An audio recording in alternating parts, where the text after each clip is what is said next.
They say heartbreak makes you see people for who they really are. I just didn't expect one of those people to be my own brother. When Lily and I broke up, it wasn't a screaming match kind of ending. No cheating, no dramatic walkouts, just quiet exhaustion. The kind where you both realize the laughter's been gone for a while, and no amount of "we'll figure it out" can bring it back. We'd been together 5 years. Met at a gas station, of all places. She dropped her debit card under the pump. I helped her fish it out, and we ended up talking for an hour, leaning against my truck like it was a first date sponsored by Chevron. So yeah, when we broke up, it hurt. Not the kind of hurt that makes you throw plates. The kind that settles in your bones, like cold weather that won't leave. My brother Cole called the next day. "Nate, man, I heard about you and Lily. That's rough." He said it with that low, sympathetic voice he uses when he's playing therapist. Or salesman, same tone. "Yeah," I said. "It was time, I guess." "You sure? You two were good together." He sounded genuine, which made me drop my guard. "We were," I admitted. "Guess we just stopped being on the same team." "Hey," he said, "if you ever need to talk, you know I got you." That line, "I got you," meant something different coming from Cole. He'd been getting people his whole life. Jobs, deals, girls, applause. But I appreciated the gesture. A few days later, Mom texted me. "Cole dropped by to check on me and Lily. You boys are so thoughtful." I blinked. Me and Lily? Turns out Cole had been checking on her too. Said she looked down, said he didn't want her to shut everyone out. That's my brother, Mr. Empathy, with a real estate smile and a savior complex. At first, I didn't think much of it. Lily and Cole had known each other for years. We'd all done Sunday dinners, birthdays, the whole family circuit. If anything, I thought it was nice someone was making sure she was okay. But then I noticed small things. Lily stopped answering my texts, even friendly ones, but she liked Cole's posts. A story here, a comment there, him bringing coffee to her classroom. The man barely knew how to spell latte, but apparently now he was a regular at her favorite cafe. One night, I stopped by Mom's after work. She had that look, the one she wears when she's holding something heavy in her mouth but pretending it's gum. "How's Lily doing?" I asked. "Oh, she's fine, I think. She's been around a bit." "Around?" I tilted my head. "Helping me with the church drive," she said too quickly. "Cole's been driving her, just being kind." I nodded slow. "Right. Kind." The word tasted off, like fruit that looks fresh until you bite it. Now, I ain't no TikTok guru, but if your brother's comforting your ex with late-night coffee runs, that's not empathy. It's an emotional buy one, get one free. Go on. Hit that subscribe button before I start charging admission for this soap opera. Keeps the lights on and the petty stories brewing. Back to the heartbreak. A week later, I ran into them. Friday night at Harlow's Diner. The kind of small-town spot where you can't sneeze without someone you know hearing about it by breakfast. I walked in, expecting to grab my usual takeout. Chili burger, extra onions. And there they were. Cole and Lily, sitting across from each other in a booth, leaning in close, heads bent like conspirators. She laughed, that soft, familiar laugh that used to be mine. For a second, I just stood there, watching. Not angry, just detached. Like seeing a scene from a movie I'd already spoiled for myself. Cole spotted me first. His smile froze mid-sentence. "Hey, Nate," he said, voice a little too cheerful. "Didn't expect to see you here." "Guess not," I said, nodding to Lily. "Good to see you." Both. Lily's hand twitched near her glass. "Hey, Nate, how have you been?" "Fine." My tone came out steady, even though my stomach was flipping like a bad omelet. "Didn't know this was a group spot?" Cole chuckled nervously. "Oh, yeah, we were just catching up. Making sure she's doing okay." I smiled. Not the kind that reaches your eyes. Glad someone's keeping up with her. I grabbed my takeout and left before my pride ordered dessert. Driving home, I replayed the scene over and over. Cole's hand inching too close to hers on the table. Lily's laugh, softer than I remembered. Maybe it was nothing. Maybe I was overthinking. But deep down, a part of me knew this story wasn't over. It was just getting started. You ever feel like your whole family's in on a secret except you? That was me, sitting at Thanksgiving, watching everyone talk like they were reading from the same script. The turkey was dry, but the tension was juicy. Mom was fussing over the gravy. Dad was pretending his hearing aids didn't work. Cole? He was carving the bird like he owned it, smiling that picture-perfect realtor grin. And me?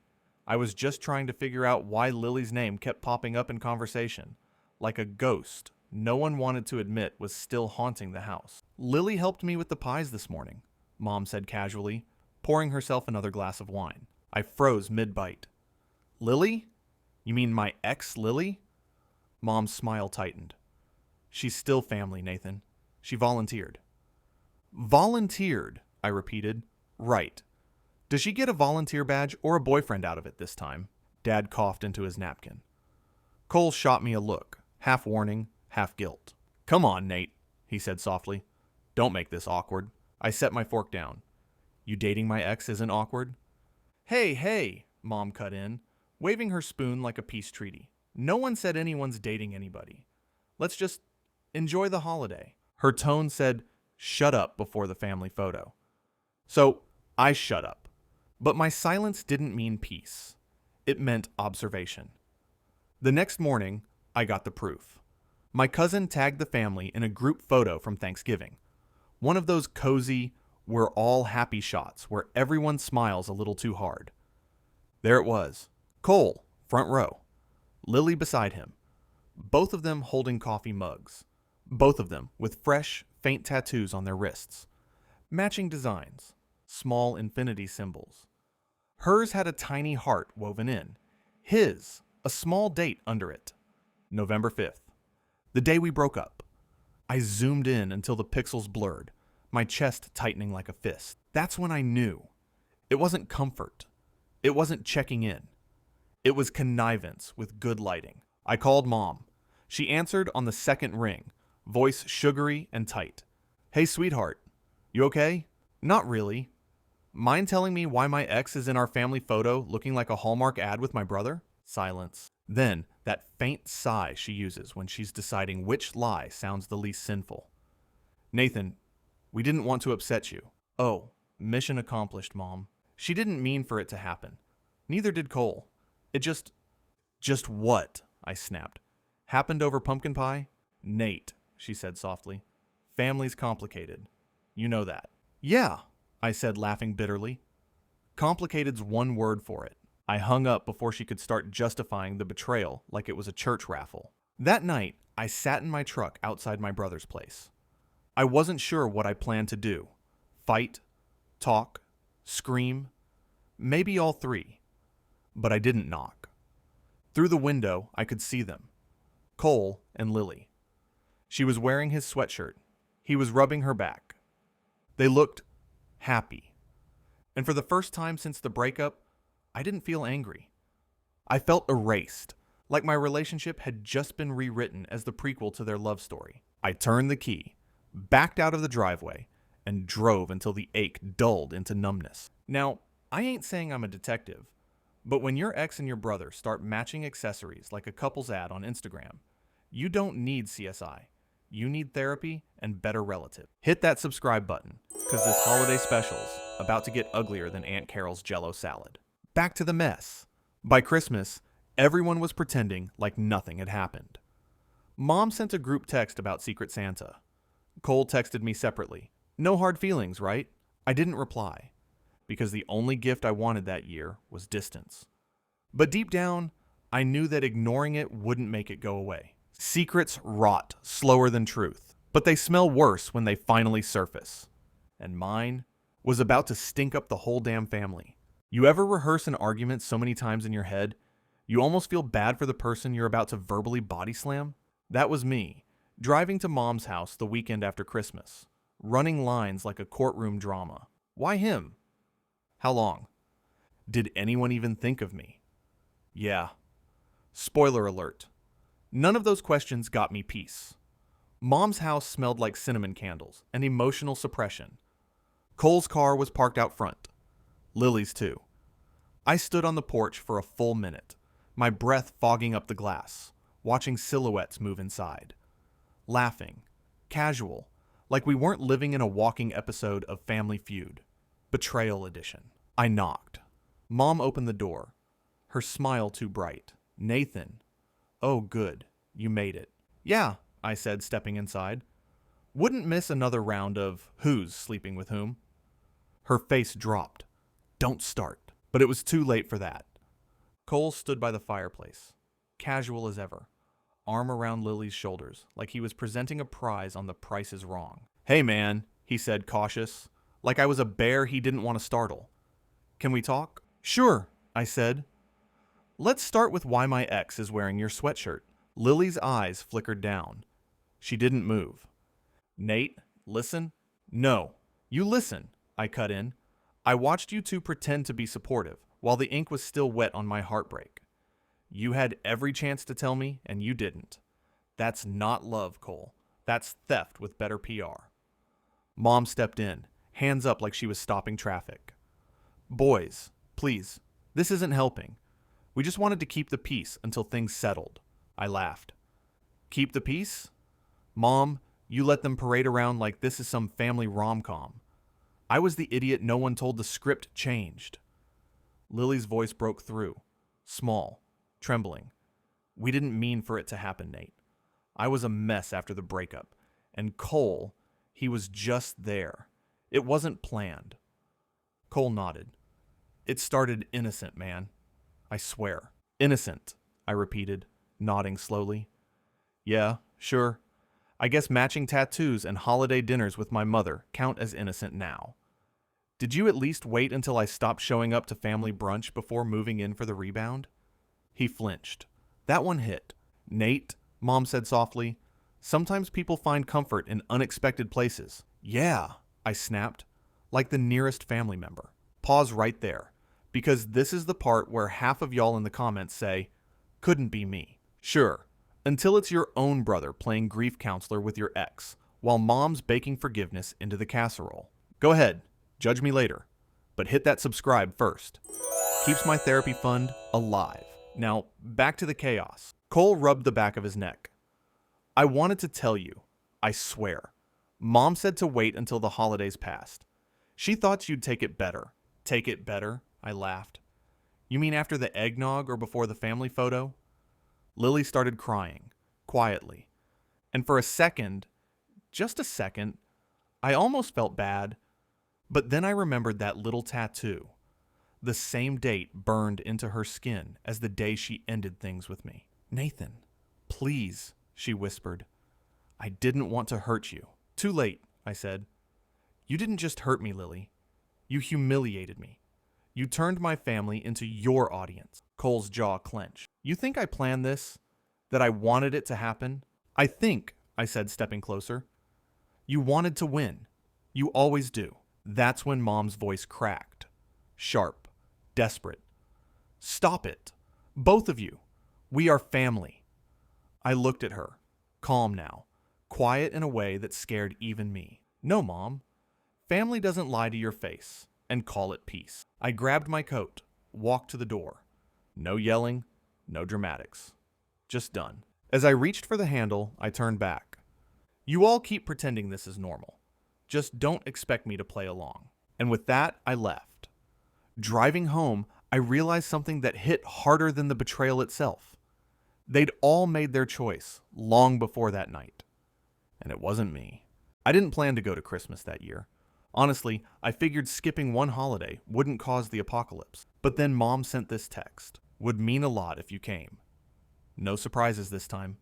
Promise. No surprises.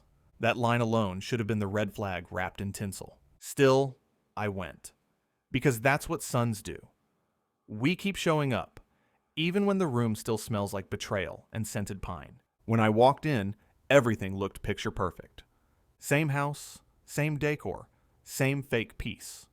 The tree was trimmed within an inch of its life, and the same old Nat King Cole record spun on Mom's stereo. Fitting, since Cole was the only person she seemed happy to see. He turned as I stepped in, his smile nervous but practiced. Hey Nate, you came? Yeah, I said. Figured I'd stop by before Santa files for emotional distress. He chuckled awkwardly. Good to see you, man. Sure. I glanced around. No Lily. Good start. Maybe the old woman was telling the truth about no surprises. I found a spot near the fireplace, next to the same stockings we'd hung since we were kids. Mine was still labeled Nate, written in fading glitter glue from 1999. Cole's hung right next to it. Fresh glitter, new thread, new nameplate, figures. The chatter was normal enough, until Mom clinked her glass. Everyone, I have an announcement. Every muscle in my neck tensed. Cole stood beside her, grinning wide now. And right then I saw her, stepping out from the kitchen, smiling like she'd just walked into a Hallmark special. Renee, our old babysitter. I blinked. Wait, is that... Cole slipped his arm around her shoulders. Everyone, this is Renee. And, we're engaged. The room went still. Mom's smile was frozen in place, half pride, half panic. Engaged? I repeated slowly. To our babysitter? Cole grinned like a kid showing off a trophy. Crazy, right? Life's funny that way. Yeah, I said, forcing a laugh that didn't make it past my throat. Funny like therapy bills. Renee waved awkwardly. Hi, Nathan. It's been so long.